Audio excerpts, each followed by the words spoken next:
Welcome to RADTV.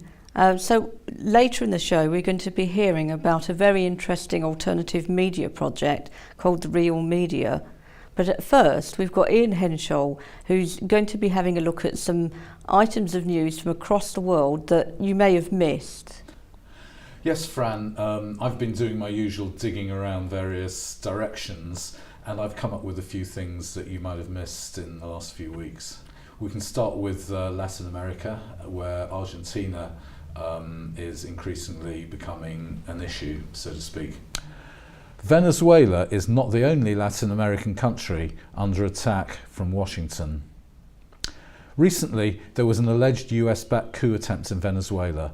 The government there has offered tape recordings of the plotters as evidence, and some would say, not before time, has instituted visa requirements for US citizens, as well as a reduction in the US embassy staff there. But Venezuela is not the only Latin American country that may be facing a destabilization campaign by Washington.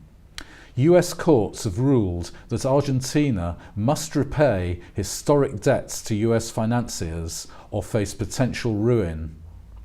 Recently, a prosecutor there, who was apparently about to present a case against the president, was murdered, leading to massive demonstrations, energetically publicised in the Western media. Recently, the Argentine government intercepted a dirty shipment from the US military, possibly in preparation for a coup. A US Air Force C-17 transport was caught smuggling arms and drugs into Argentina. Among the confiscated materiel were communications interception equipment, encrypted communications equipment, sophisticated GPS devices, high-power rifles, a machine gun and narcotics. All boxes had the stamp of the 7th Army Airborne Brigade based in North Carolina. US documents described the shipment as intended for an Argentine government-approved federal police training course, which has now been suspended. So Ian, will we be looking into this a little bit more in detail at some other stage? Well, Argentina's got all the ingredients, hasn't it? It's got a president who's been demonized in the West. It's got a financial crisis caused by Washington. Now we're seeing arms and narcotics being flown in there, presumably to bribe people in a coup attempt, or possibly at least. So, well, yes, I think we will. I fear that we will be hearing more about Argentina in the coming months. America has been at war for 93% of the time since it was founded. In case you missed this telling statistic, which has been widely reported on internet politics sites, here it is again. Since it won independence in 1776, the United States has been at war for 93% of the time since then. So when politicians repeat the routine assertion that the US is a peace-loving nation, you have to wonder what planet they're living on. Iran, by contrast, has not instigated any war since the Ayatollahs came to power in the 1970s, although it was the victim of a US-backed invasion by Saddam Hussein's Iraq. Later, of course, the US fell out with Saddam. Funnily enough, if you do a search on Google, you can go through 6 pages of results and you still do not find a mainstream media report on this fascinating statistic. Some have pointed out that if you include the so-called war on drugs, it's even less time, as the precious 5 years of peace from the defeat in Vietnam to the wars in Central America in the 80s would have to be scratched too. So Ian, is there something about the US that makes it so warlike and wants to involve itself in so many wars? Well, that's a deep question, but one clue to it, I think, is the fact that everybody in America hates Washington, or so many people hate Washington in America.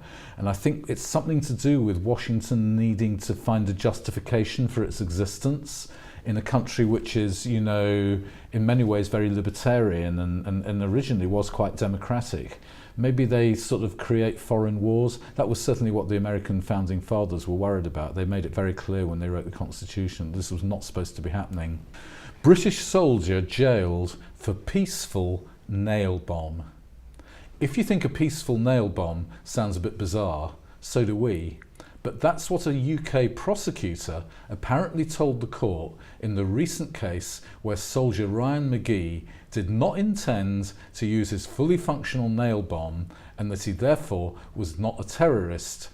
With a prosecutor like that, who needs a defender? Ryan McGee's homemade device contained 181 metal screws and bits of glass so as to maximise its lethal capacity if it was ever set off. Police found the bomb by chance, along with what was described as a horrific video of men being bound and executed under a swastika flag.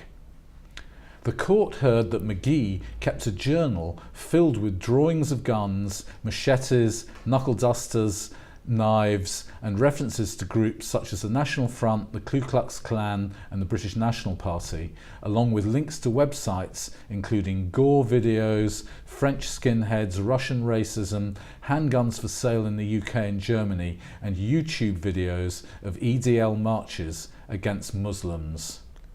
So Ian, do you think things would have been different if his name had been Mohammed McGee instead? I've no doubt at all that it would have been, the whole country would know about it. How extraordinary that just because somebody's a serving soldier, how can it not be a terrorism to have a nail bomb? It's an extraordinary story, but it's well referenced in the mainstream media. Media hoodwinked by fake video. It doesn't take much to get a war going nowadays. Fake evidence, it is now agreed, started the war in Iraq. Many said that the YouTube videos which purported to prove that the Syrian government used chemical weapons and which nearly led to another US-UK bombing campaign were also faked. The latest fake video incident seems to fit a pattern. When it's telling the establishment what they want to hear, the media are less than conscientious at checking their facts. In the latest video, a boy apparently saves another child while under fire by Syrian government troops. The Telegraph said experts had authenticated it. Vinny O'Dowd, who's done work for Channel 4 and Al Jazeera, tweeted, "Syrian regime targets kids." Liz Sly of the Washington Post tweeted, "Soldiers kept shooting at children."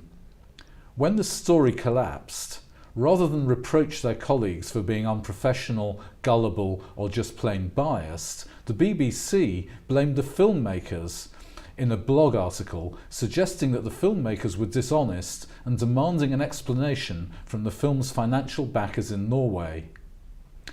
The children surviving gunshots were supposed to send small clues that it was not real, said the producer, John Hagen. This film was produced as a trial of the media. They had honest motivations. Ase Mayer, on behalf of the film's funders, told the BBC, "I was surprised people thought it was real. When I see the film, the little boy is shot, but he keeps on running. There's no blood on the child." So Ian, what about the Charlie Hebdo video that shows a policeman getting shot? There wasn't any blood. That seems a bit strange. It does seem strange. I think these things take a bit of researching. I haven't really researched that, but certainly I don't think you should ever believe a YouTube video as evidence of anything. They've got very good satellites, thinking about Ukraine, for instance, or Syria. They've got very good satellites nowadays. I'd much rather see a nice, sharp satellite picture that they are no doubt taking than some grainy video who could have been made by anybody. The Big Bang might not have happened. First we thought that God created the universe, and many still do, believers or not. But, believers or not, we mostly agree that the universe started with a Big Bang, don't we? Not any longer. In recent decades, cosmologists have faced accumulating problems. First of all, there is still no theory which unites the two pillars of modern physics, general relativity and quantum mechanics. Even worse, the current theories predict that the universe has a massive amount of dark matter in it, so called because no one can find it.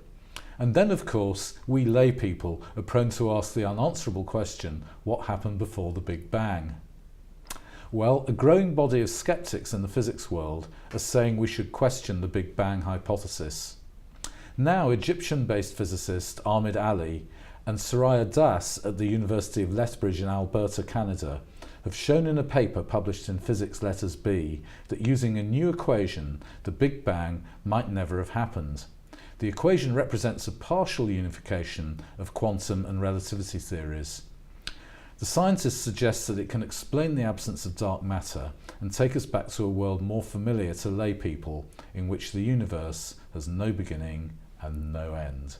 That's absolutely fascinating, Ian, and thank you so much for reporting back on various news shorts around the world. Pleasure.